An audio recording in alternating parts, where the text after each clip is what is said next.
Michael Edmondson, I'm the Chief of Police here in Rainsville. Jerry Ford, Chief Deputy at DeKalb County Sheriff's Office. You mind getting just a little bit closer? Yes. We've been piecing a lot of different things from your thinking. What can y'all tell us what happened? So earlier in the day, Scottsboro Police Department advised us that they were pursuing a vehicle coming from Scottsboro. They lost the vehicle in Powell, just over the road here.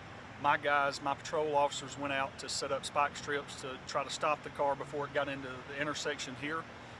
It's a very, very dangerous intersection. They was not able to get the spike strips out in time, so I was here at the intersection and was able to stop traffic so he could flow freely through our intersection. And he turned 75 north, going north on 75. Once he made impact with a car in the intersection, and that disabled his vehicle. He then went to where the vehicle rests now, and he couldn't go any farther. My vehicle was placed in front, and an Alabama State Trooper was beside. Once we got out and tried to make contact with him, we both realized that he had a gun, and we backed off and we waited for assistance to arrive here on scene. We tried to negotiate and tried to speak with him for approximately 30 to 45 minutes to try to get him out of the vehicle. While we were doing that, he fired several rounds off inside the vehicle, and at that point we felt that it was time for us to make a move to do something to try to get him out. Gas was administered into the vehicle, and at that time he suffered a self-inflicted gunshot wound. So gas was put into the vehicle? Shot into the vehicle, yes. So he hit himself once with the self-inflicted the gunshots, or did he shoot himself multiple times? Just once that we know of right now. He was transported. Medical assistance was given to him immediately.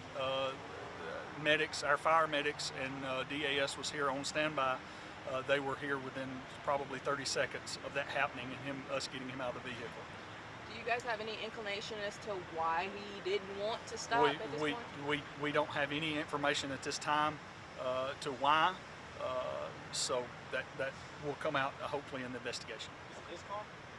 No, the vehicle was actually reported stolen out of Georgia over the last few days. I'm not 100% sure on the date when that was stolen.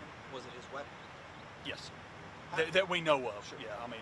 How did this start in Scottsboro? Did someone read the tag, know it came with the stolen? I think they have the license plate readers in Scottsboro, and one of their license plate readers picked up that it was a stolen vehicle.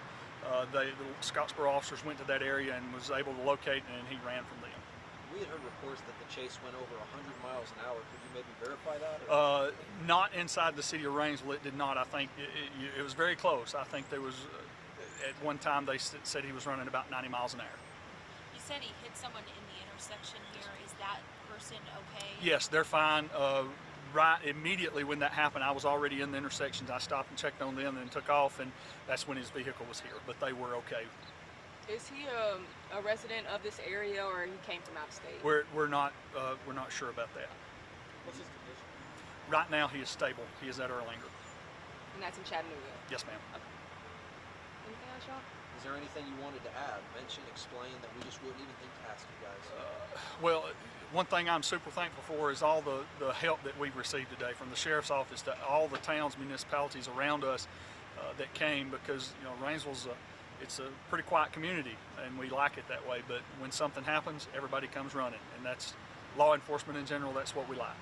I did talk to, well, I wouldn't call her a witness, but she was around the area when she saw all of law enforcement, kind of come in all at one time, and she said that she felt very safe because of the roads being blocked off and everything like that. Do you have maybe something to say about the work that you all do to just make sure that nobody was in the way of your work? Well, it's our top priority to make sure everybody else is safe. We were trying to get the businesses. There were still folks in the drive-thru with this guy sitting with a gun in his hand in the drive-thru at McDonald's and Taco Bell. That was one thing that we were extremely worried about, because if he had already shot a couple rounds off inside the vehicle. If he had started shooting out this way, he could have hit somebody. So that goes back to the help that we had. When something bad happens, they come, and that's the way our office does with everybody else. We're super thankful for that. Is it part of y'all's protocol to kind of lock down retail spaces when something like this is going Yes, on? immediately as soon as all this started, both the schools here in the city of Rainsville was put on lockdown and notified of what was going on. They're not right here in this immediate area, but we didn't want to take any chances. And yes, we came over to the businesses, told them, get toward the back and tried to get the parking lots cleared out as quick as we could. Were any of the shots that were fired from officers, or they were All from him. Law enforcement did not shoot any rounds. Is there anything you'd like to add, Sheriff? No, just the threat's over. We appreciate the cooperation of the public. They did stay out of the way of authority. And the threat's over and everything's safe and back to normal, other than investigation. Did Jackson County deputies keep going when it hit DeKalb, or was it switch off? It was Scottsboro PD, yes. And Scottsboro PD was here. They was part of the assistance in trying to negotiate with him, along with the sheriff's office trying to get him to get out of the vehicle. They were here.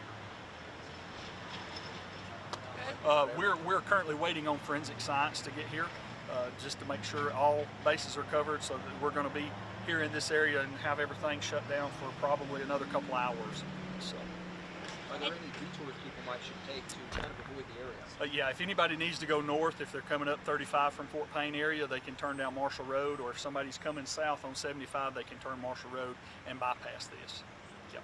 And how long has this scene been here, since around 11 a.m.? Is that right? Yeah, when did this Close, Yeah, somewhere's around 11 o'clock. I'm not 100% sure. I'm good, guys. Thank y'all for your time. All right. Appreciate it, guys.